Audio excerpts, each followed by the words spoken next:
कि इतनी रंग बिरंगी ही दुनिया, इतनी रंग बिरंगी ही दुनिया दो आंखों में कैसे आए। इतनी रंग बिरंगी ही दुनिया दो आंखों में कैसे आए। हमसे पूछो इतने अनुभव एक कंठ से कैसे गाए। इतनी रंग बिरंगी, तालियां ही पेमेंट हैं, ध्यान रखिएगा। इतनी रंग बिरंगी ही दुनिया दो। हमारे गुरु डॉक्टर कुंवर बेचैन साहब दिवंगत हो गए कोरोना में, उनका एक शेर था, मैं फिर वहीं लौटाया। मुझे उस दृश्य ने बड़ा अभिभूत किया, कल भी अभिभूत किया जब नेताजी जनता से कह रहे थे कि आप मनाओ बर्थडे, मैं आपकी बर्थडे में आऊंगा। बड़प्पन पदों से नहीं होता, बड़प्पन अंदर होता है। कुंवर जी का शेर है कि मैं कई बड़े लोगों की नीचाई से वाकिफ हूं, और मैं तो हूं ही। मैं कई बड़े लोगों की नीचाई से वाकिफ हूं, बहुत मुश्किल है दुनिया में बड़े होकर बड़ा होना। तब कह रहा हूं कि इतनी रंग बिरंगी ही दुनिया। सुनिएगा बंद, एक एक पंक्ति पर आपको एक चेहरा याद आएगा, पार्टी में काम करता हुआ, सदन में काम करता हुआ, इधर से उधर दूसरे दलों में आता जाता। अगर याद आए तो वह करना। इतनी रंग बिरंगी ही दुनिया, ऐसे उजले लोग मिले, ऐसे उजले लोग मिले जो अंदर से बेहद काले थे। ऐसे उजले लोग मिले जो अंदर से बेहद काले थे। ऐसे चतुर मिले जो मन से सहज सरल भोले भाले थे। ऐसे चतुर मिले जो मन से सहज सरल भोले भाले थे। ऐसे धनी मिले जो कंगालों से भी ज्यादा रीते थे। ऐसे धनी मिले जो, अभी ये चुनाव चल रहा है, आपको धन का संकट है, अभी सत्ता आ जाए धन का संकट, आप देखना क्या स्थिति हो जाएगी। ये ऐसे धनी मिले जो कंगालों से भी ज्यादा रीते थे। ऐसे मिले फकीर जो सोने के घट में पानी पीते थे। ऐसे मिले फकीर जो सोने के घट में पानी पीते थे। इस पंक्ति का सौंदर्य समझें। आप तो कवि सम्मेलनों के श्रोता रहे हैं, उदय प्रताप जी के कारण, नेताजी के कारण, अखिलेश जी के कारण आपने बहुत कवि सम्मेलन सुने, तो इसका सार समझे और मुझे दाद दें। ऐसे मिले फकीर जो सोने के घट में पानी पीते थे। मिले पराएपन से अपने, मिले पराएपन से अपने, अपनेपन से मिले पराए। हमसे पूछो इतने अनुभव एक कंठ से कैसे गाए। इतनी रंग बिरंगी ही दुनिया। आखिरी बंद सुनिए, अंबिका जी और हमारे तमाम, इनके यहाँ मैं बलिया गया था तो एक कवि धोखे में आ गया, उसने कहा मेरे साथ षड्यंत्र किया गया है। मैंने कहा कैसे? बोले मुझे कहा गया कि अंबिका के निमंत्रण पर जाना है, तो आदमी निकला है यहाँ पर। हमसे पूछो इतने अनुभव एक कंठ से कैसे। अब ये समझिएगा मैं कहां बोल रहा हूं, बोलूंगा नहीं, आप इसका अर्थ समझिए कि जिनको जगत विजेता समझा, जिनको जगत विजेता समझा। टीवी के चैनल्स की बहसों में नहीं देश जीता जाता, देश का मन सड़क पे जीता जाता है, लोगों में जीता जाता है। इस दांत घिसने के लिए अनुराग बहुत हैं, रोज शाम का यही कार्यक्रम है इन लोगों का, हमने भी किया 4-5 वर्षीय। कि जिनको जगत विजेता समझा, नाम नहीं लेने चाहिए लेकिन चेहरे आपके सामने आएंगे।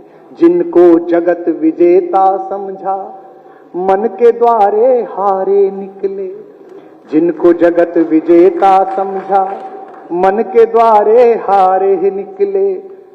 जो हारे हारे लगते थे अंदर से ध्रुव तारे ही निकले। जो हारे हारे लगते थे अंदर से ध्रुव तारे ही निकले।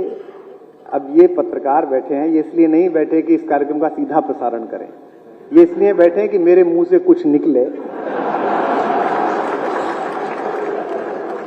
और ये कहें कि समाजवादियों की उपस्थिति में कुमार ने दिए संकेत। ये जनता के अलावा सबका संकेत पकड़ते हैं। जो हारे हारे लगते थे अंदर से ध्रुव तारे ही निकले। जिनको पतवारें सौंपी थी, एक व्यापार का शब्द पढ़ रहा हूं, कविता के लोग ध्यान दें, आदरणीय उदय प्रताप जी। जिनको पतवारें सौंपी थी वे भंवरों के सूदखोर थे। राजनीति का मंच नहीं है, इसलिए मैं इस पर टिप्पणी नहीं करता कि किसान आंदोलन में क्या हुआ क्या नहीं हुआ। मुझे दुख इस बात का नहीं है, मुझे दुख इस बात का था और मैं लगातार 1 वर्ष से बोल रहा हूं, क्योंकि मैं किसान का बेटा हूं। मेरे पिता प्रोफेसर थे और खेती भी करते थे, और मैं जो खेती करता हूं 6-10 एकड़ में, वो तो अय्याशी की खेती है। चले गए फार्म हाउस के फोटो डाल दिए, हमें नहीं पता। लेकिन दोस्तों, सड़क के हाईवे से 200 रुपए का कैक्टस खरीद के नोएडा के 67 माले की अपनी बालकनी में सजाकर फोटो खींचने वाले लोग जब जून की तपती दोपहरी में काम करने वाले किसान के ऊपर टिप्पणी करते हैं, उसके विषय में फेसबुक पे लिखते हैं, तब कष्ट होता है। तो जिनको जगत विजेता समझा मन के द्वारे हारे ही निकले, जो हारे हारे लगते थे अंदर से ध्रुव तारे ही निकले। जिनको पतवारें सौंपी थी वे भंवरों के सूदखोर थे। इस पंक्ति का संकेत आपकी तालियां उठाएगा, मैं जानता हूं, मुझे कहने की आवश्यकता नहीं। जिनको पतवारें सौंपी थी वे भंवरों के सूदखोर थे। जिनको भंवर समझ डरता था आखिर वही किनारे ही निकले। जिनको भंवर समझ डरता था आखिर वही किनारे ही निकले। हम मंजिल तक क्या पहुंचेंगे। गोलमेज सम्मेलन में गांधी गए, मनोज जी बैठे हुए हैं, विद्यार्थी हैं। लोग कहते हैं कि गांधी की ताकत क्या है। लोग गांधी पर लोहिया पर सवाल करते हैं। उनके लिए प्रोटोकॉल का कागज आया किंग के यहां से कि आपको किंग से मिलने का समय दिया गया है, तो ये पहन के आइए, ग्रे कलर का कोट होना चाहिए, पैंट ऐसी होनी चाहिए। पर वो तो हिंदुस्तान का सबसे बड़ी छाती का आदमी था, वो पहुंच गया जैसे था। जब पैलेस पे उतरा तो एडीसी ने अंदर जाके बताया कि साहब वो तो नंगा आ गया है, एक ही धोती है। तो किंग ने कहा कि चर्चिल बोलता तो था नंगा है, पर ऐसे आ जाएगा ये पता नहीं था। तो एडीसी ने कहा साहब बुलाऊं कि भेज दूं? बोले नहीं, बुलाओ। लोग पूछते हैं कि गांधी की ताकत क्या है, लोग पूछते हैं गांधी की हिम्मत क्या है। मैं नेताजी की उपस्थिति में यह बात कह रहा हूं। किंग ने पहला सवाल पूछा, और किंग का मतलब आज का बोरिस जॉनसन नहीं था। 2/3 दुनिया पर राज करने वाले आदमी का नाम किंग होता था। किंग ने पूछा, well mister Gandhi, where are your clothes? तुम्हारे कपड़े कहां गए? बिना झिझके हिंदुस्तान की उस सबसे बड़ी छाती के आदमी ने परदेश की जमीन पर अपने सबसे बड़े राजा के सामने कहा, नॉट इवन माइन, केवल मेरे नहीं, पूरे हिंदुस्तान के कपड़े तो आपने चुरा कर पहन लिए हुजूर। इसे गांधी की ताकत कहते हैं। जिनको भंवर समझ डरता था आखिर आपके चाचा की प्रशंसा के लिए किसी के दादा को गाली देना कहां तक संभव है यार। आप चाचा की तारीफ करो आप। जिनको भंवर समझ डरता था आखिर वही किनारे ही निकले।